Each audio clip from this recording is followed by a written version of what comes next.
Hey guys, we have been given the equation of a line and a point. And we want to find another line that is parallel to this line and goes through this point, okay? So we have all the information that we need, okay? So when two lines are parallel, that means they just go right alongside each other and they never cross, okay?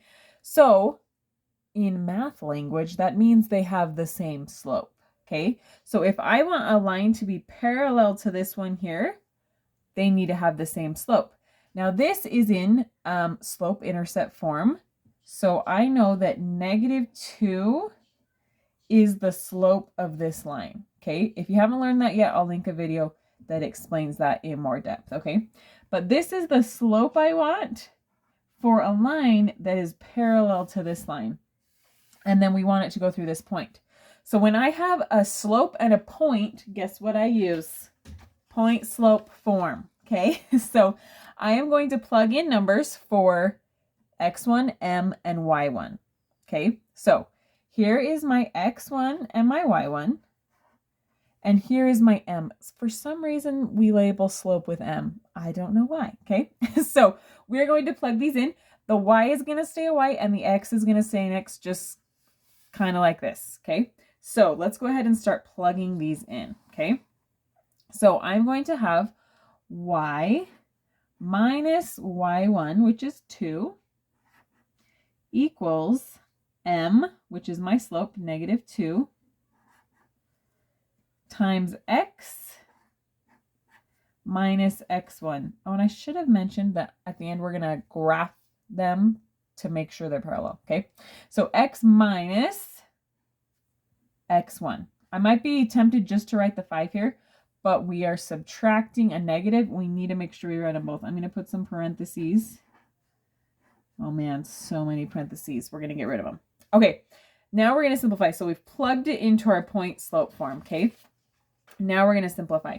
So when I subtract a negative, it goes positive. When you take away something negative, that's good, right? So this is going to go positive. So I'm going to have y minus 2 equals -2 times x plus 5. Okay, I'm going to keep simplifying down. Normally I would do what's inside the parentheses first, but these aren't like terms. I don't know what x plus 5 is, right? So what I can do is distribute the -2 in. Okay, those are being multiplied, so I can multiply it to each of them. When I do that, I get y minus 2 equals -2 times x gives me -2x. -2 times a positive 5 gives me a -10. Okay, you might be tempted again to say I'm done, but we want y all the way alone, right? We want that -2 gone. So to get rid of a -2, I'm going to add 2, because then it'll be 0, right? But if I add it on that side of the equal sign, I need to add it on this side to keep my equation balanced, okay? So then on this side, I'm left with y equals -2x, -10 plus 2. That's like I owe you $10, and I'm like, I don't have it all, but I can give you $2. And you're like, well, thank you, but you still owe me $8, right? -8. Okay, there is my equation.